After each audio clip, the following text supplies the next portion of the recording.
নবম দশম বা এসএসসি অর্থনীতি বইয়ে আজকে আমরা দ্বিতীয় অধ্যায়ে ২৪ পৃষ্ঠা থেকে শুরু করব।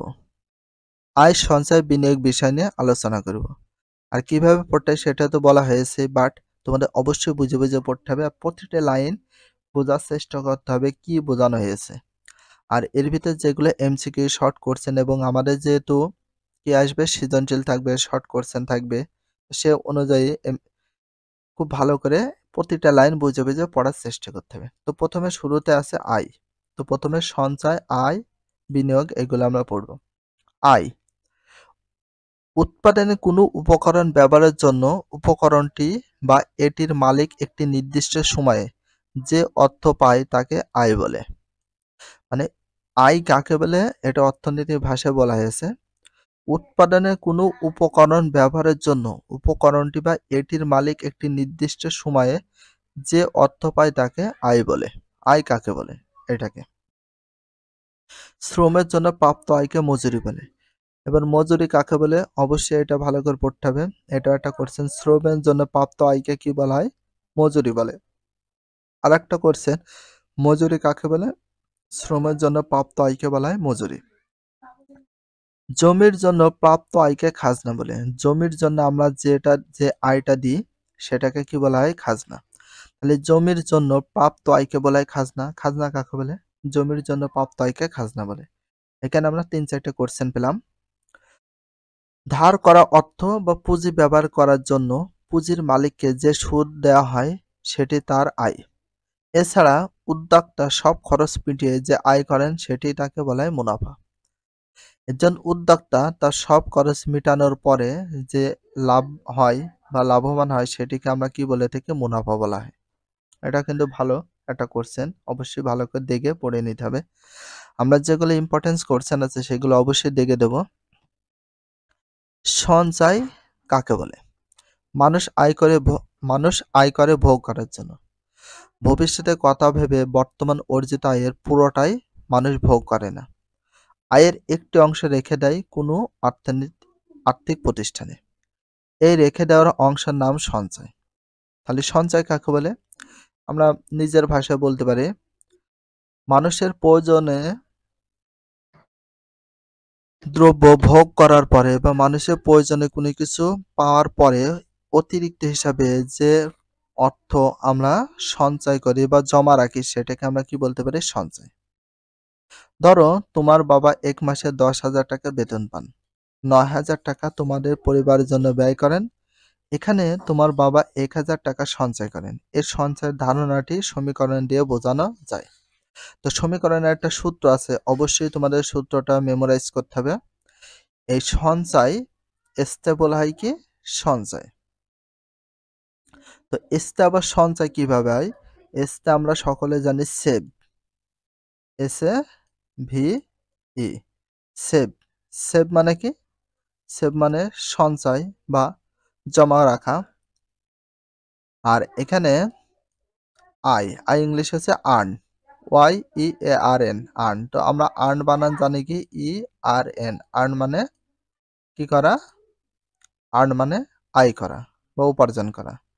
আর সিতে হচ্ছে cost, C O S T, cost, C O S T, cost. Cost মানে ব্যয় করা। তাহলে সঞ্চয় সূত্র হচ্ছে S equal Y minus C. যখন ওয়াই গ্রেটার দেন সি তার মানে ওয়াই এর মানটা বড় হতে হবে, তারপরে হচ্ছে সি মানে টোটাল আয় যেটা হয় সেটার ভিতর যদি আমরা ব্যয়টা বাদ দিই, যে কয় টাকা থাকে সেটা হচ্ছে কি বলা হয়? সঞ্চয়। তার ভোগ, সিতে বোঝায় ভোগ, ভোগ বলতে কস্ট। আর ওয়াইতে বোঝায় আর্ন, আর্ন মানে আয় বা উপার্জন। এসতে সেভিং, সেভ বা সেভিং, সেভিং মানে সঞ্চয়।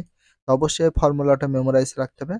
আয়, সঞ্চয় ও ভোগের সমষ্টিকে একটি পাই চার্টের সাহায্যে দেখানো হয়েছে। এই যে এখানে দেখানো হয়েছে সবকিছু। আয়, সঞ্চয় ও ভোগের সমষ্টিকে একটি পাই চার্টের সাহায্যে দেখানো যায়। ব্যক্তির সঞ্চয় নির্ভর করে মূলত আয়ের পরিমাণ, পারিবারিক দায়িত্ববোধ, দূরদৃষ্টি, সামাজিক নিরাপত্তা এবং সুদের হারের উপর। বিনিয়োগ, মানুষ আয় থেকে সঞ্চয় করে থাকে। তাহলে বিনিয়োগ কাকে বলে আমরা একটু দেখি।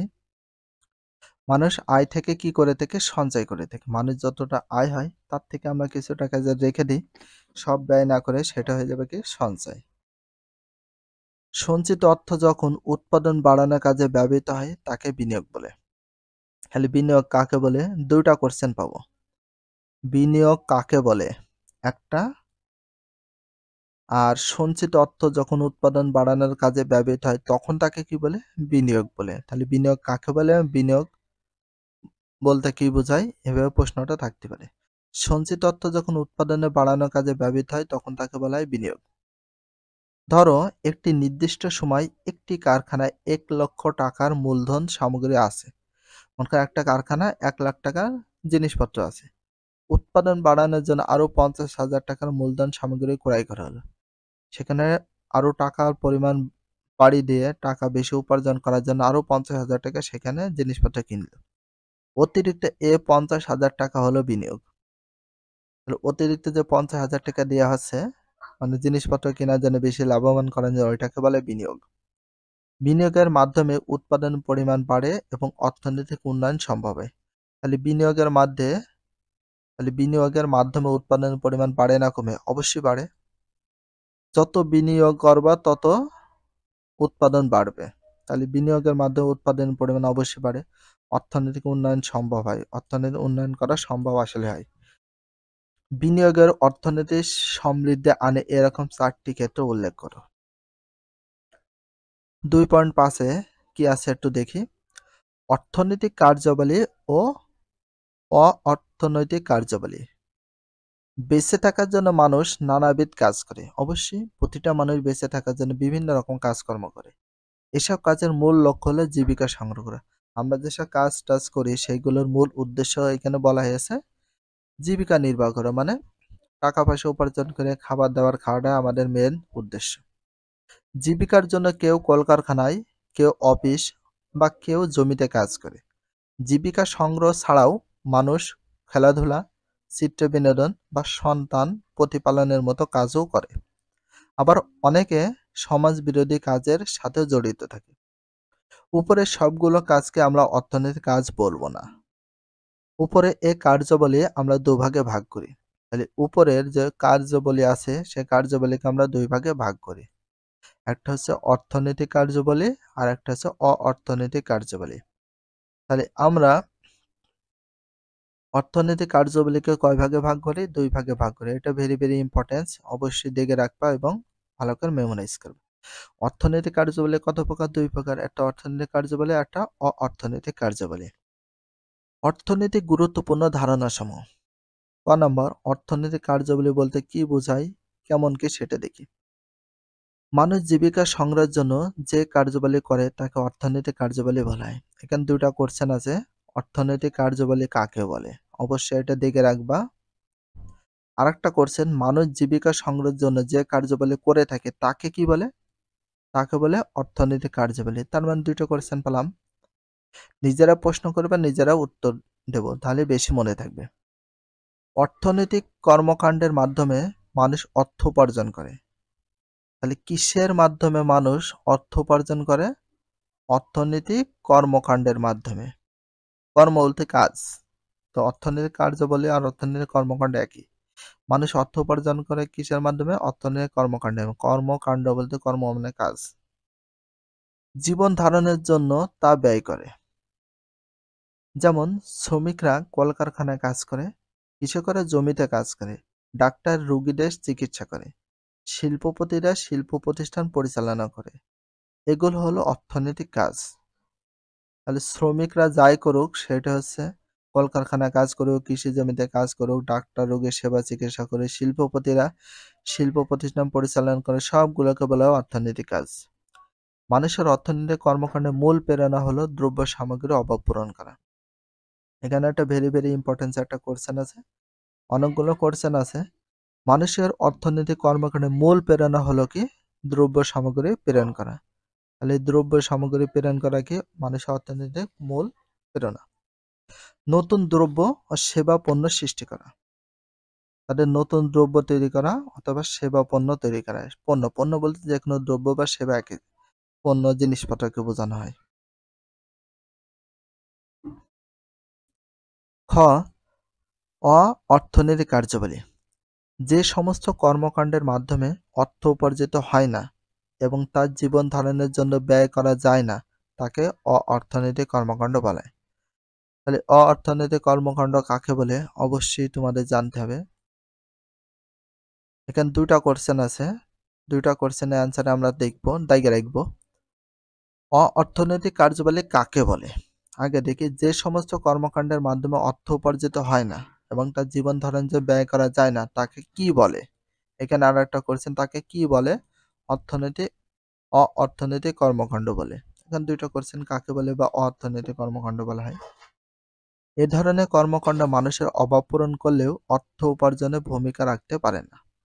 অভাব পূরণ করে বাট অর্থনৈতিক ভূমিকা বা টাকা পয়সা উপার্জন করতে পারে না। যেমন পিতামাতার সন্তান লালন পালন করা, এটা কখনো অর্থনৈতিক কার্যাবলী ধরা যাবে না। শখের বয়সে খেলাধুলা করা, এটা অর্থনৈতিক কার্যাবলী না, এটা কোনো লাভ হয় না বা টাকা উপার্জন হয় না।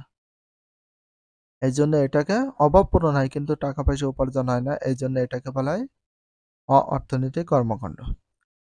অ-অর্থনৈতিক কর্মকাণ্ড কাজের উদাহরণ এই দুইটা। 2.6 আছে বাংলাদেশের অর্থনৈতিক কার্যাবলী। বাংলাদেশে বিভিন্ন ধরনের অর্থনৈতিক কার্যাবলী আছে।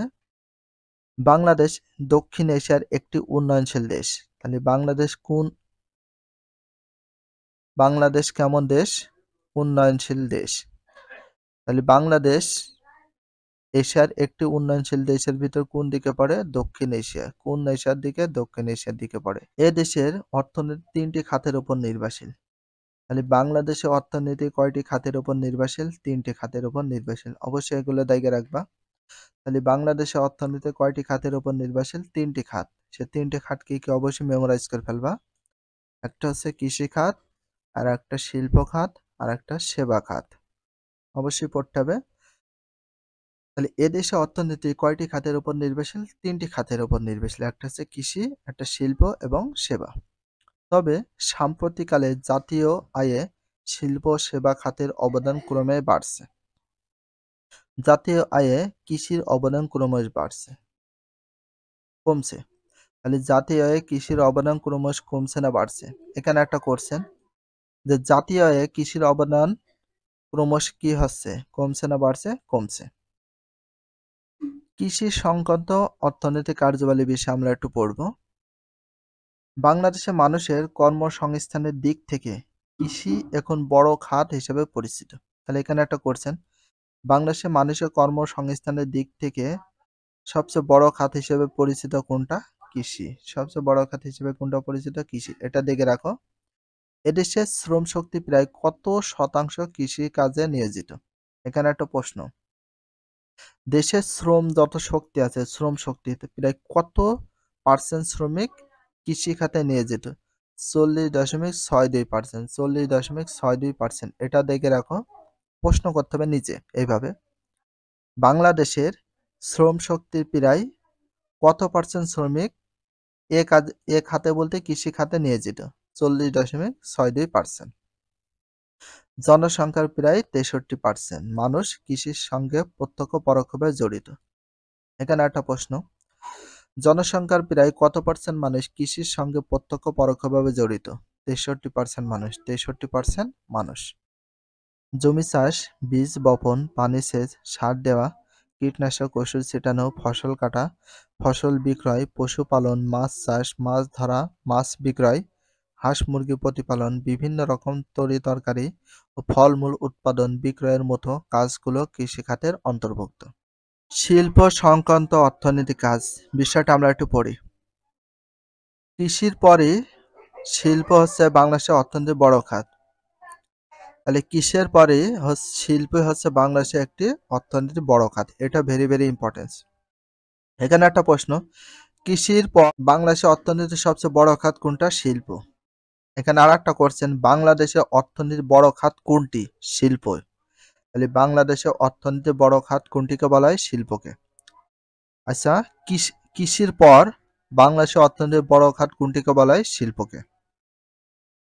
বাংলাদেশের প্রধান শিল্প হচ্ছে, বাংলাদেশের প্রধান শিল্পের ভিতরে কি কি আছে অবশ্যই মেমোরাইজ করবা, এখান থেকে এই পর্যন্ত মেমোরাইজ করে ফেলবা, অবশ্যই দেখে রাখো।